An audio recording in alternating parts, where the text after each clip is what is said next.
Salut et bienvenue sur ma chaîne. L'objectif d'aujourd'hui, remplacer tes disques et plaquettes avant sur ta Golf 7 GTI. Mais avant de commencer, pense à t'abonner à ma chaîne et mets un like si tu aimes la vidéo. Merci.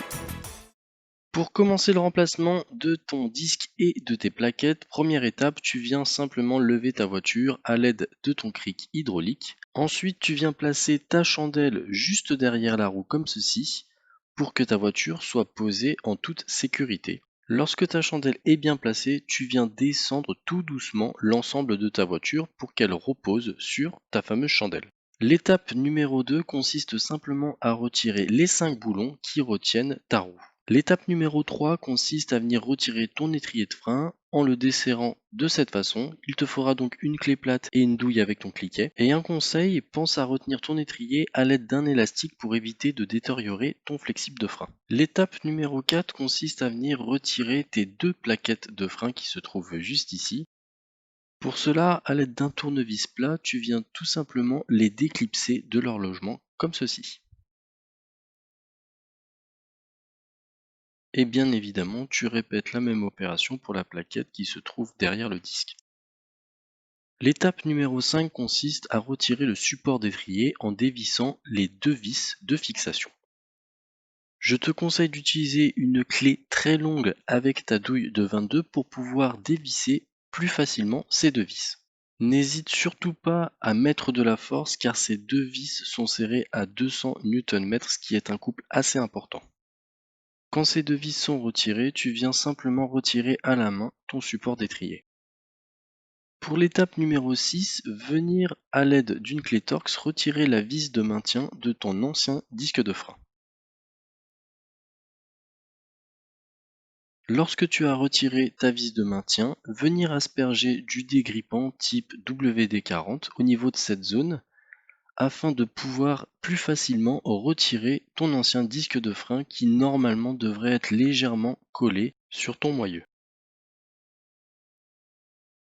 Lorsque tu as retiré ton disque de frein, tu peux passer à l'étape numéro 7 qui consiste à venir nettoyer l'ensemble de ton moyeu représenté par la zone rouge. Pour cela, je te conseille d'utiliser une brosse métallique ou éventuellement du papier de verre et de venir brosser tout l'ensemble de ton moyeu. Et pour finir, à l'aide d'un nettoyant frein, tu viens nettoyer le moyeu brossé au préalable et tu l'essuies à l'aide d'un chiffon non pelucheux.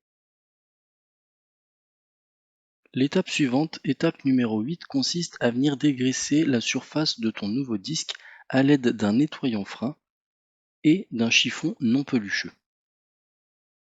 Surtout ne pas oublier de faire les deux côtés de ton disque.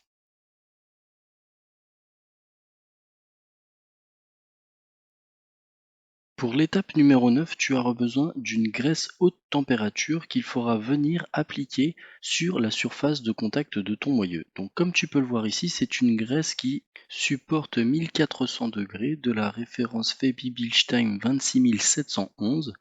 Bien nettoyer ton moyeu à l'aide d'un chiffon.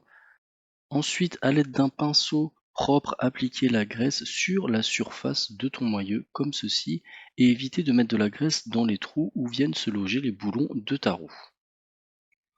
Une fois la graisse appliquée, essuyez le surplus. L'étape 10 consiste simplement à mettre en place le nouveau disque de frein. Pour ma part, j'ai choisi un disque de frein perforé ventilé de chez Brembo, dont tu peux voir la référence. Pour maintenir en place le nouveau disque, mettre la nouvelle vis inclus avec tes nouveaux disques et la visser à l'aide d'un tournevis cruciforme. Ensuite, pour l'étape numéro 11, tu auras besoin d'une graisse au lithium pour venir graisser les surfaces de guidage de tes plaquettes. Donc comme tu peux le voir ici, c'est une graisse de la marque Feby Bilstein numéro 31942. Pour appliquer cette graisse, utilisez un pinceau bien évidemment propre et venir graisser les surfaces de guidage de tes plaquettes au niveau de ton étrier de frein, comme ceci.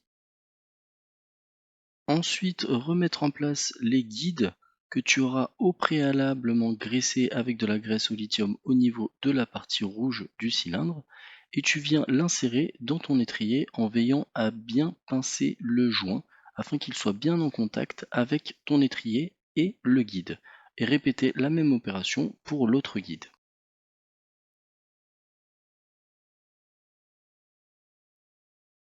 Étape numéro 12, remettre le support d'étrier. Pour cela, tu reprends les anciennes vis que tu viens nettoyer à l'aide d'une brosse métallique. Tu viens mettre en place ton support d'étrier comme ceci et tu insères la vis sur laquelle tu as mis au préalablement du frein filet faible afin d'éviter que la vis ne se desserre avec les différentes vibrations de ton véhicule.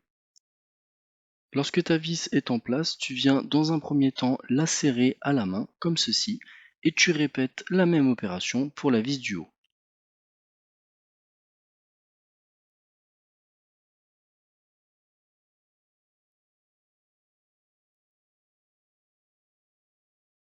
Puis, à l'aide d'un cliquet et de ta douille, tu viens les serrer plus fermement comme ceci.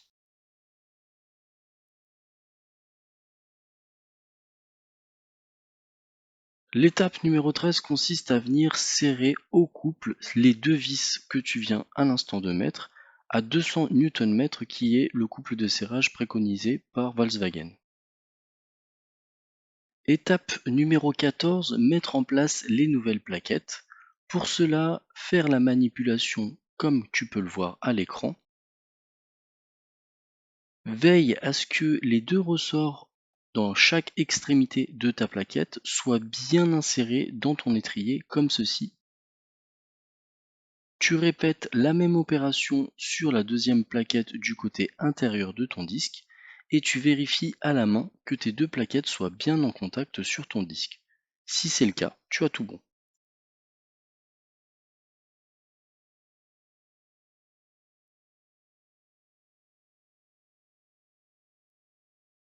L'étape numéro 15 consiste simplement à dévisser le bouchon de ton réservoir de liquide de frein dans l'optique de venir comprimer le piston de ton étrier de frein.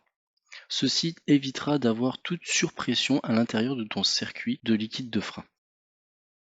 Pour l'étape numéro 16, tu auras besoin d'un repousse-piston ou, à défaut, d'un serre-joint pour rentrer complètement le piston à l'intérieur de ton étrier de frein, comme ceci.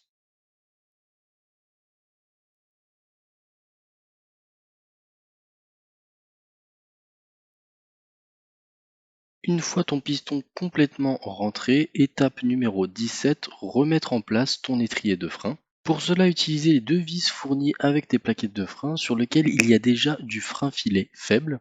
Tu viens donc les insérer dans leur logement et tu les serres dans un premier temps à la main pour maintenir ton étrier de frein en place.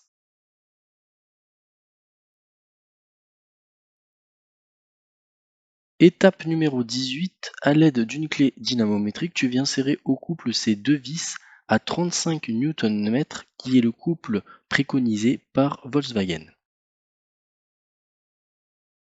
Une fois tes deux vis serrées, étape numéro 19, appuyez plusieurs fois sur la pédale de frein jusqu'à ce qu'elle durcisse. Ensuite, tu viens remettre en place le bouchon de ton réservoir de liquide de frein comme ceci. Étape suivante, étape numéro 20, remettre en place la roue. Pour cela, remettre les 5 boulons à leur place et venir les serrer dans un premier temps à la main. Avant-dernière étape, étape 21, venir descendre la voiture. Et pour cela, surtout bien penser à retirer la chandelle avant de descendre ton cric. Et pour finir, étape 22, venir serrer tes boulons de ta roue à 120 Nm comme le préconise Volkswagen. Bien penser à venir claquer les 5 boulons pour t'assurer que ta roue soit bien fixée. Pour le côté passager, bien penser à débrancher le capteur d'usure de tes plaquettes avant de les démonter. Pour cela, se munir d'un tournevis et débrancher la prise du capteur comme ceci. J'espère que cette vidéo t'a plu et surtout n'oublie pas, abonne-toi et mets un like si tu as aimé la vidéo. Merci beaucoup.